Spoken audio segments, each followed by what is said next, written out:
Məndə də.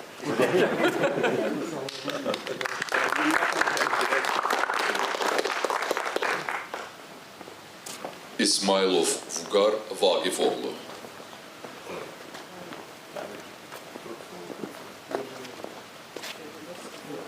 Çok sağ olun Cenab-ı Prezident. Şehit atasına, aile Allah'ına. Size uzun ömür, can sağlığı arzuluyorum. Sağ olun. Allah size uzun ömür, can sağlığı versin. Həmişə Azərbaycan xalqının başının üstündə siz olasınız.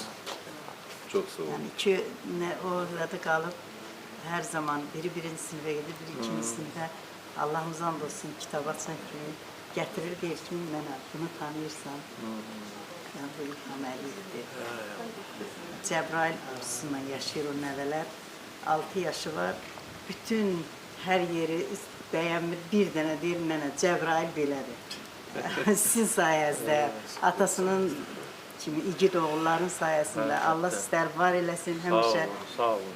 Bizlərin Çox sağ olun. başının üstündən əski olmasın. Var olasınız. Sağ olun. Çok sağ olun. Mehmet Aliyeva Zöhrə Hüseyin qızı. Tabii ki.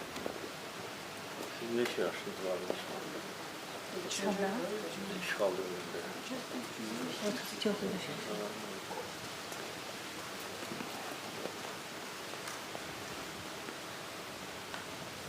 Çox sağ olun. Harada yaşamışsınız? İmişli'de vagonda yaşamıştık. Vaqonda. Bəli. Ha.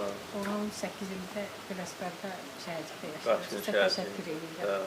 Bu Minnətdarım. bizim o yaratdığımız Biləsuvar Bəli, şəhid. bəli, bəli. Çox sağ olun, çox var olun. Sağ olun. Minnətdarım. Sağ olun. Gəlin birlikdə də bir şəkil çəkdirək.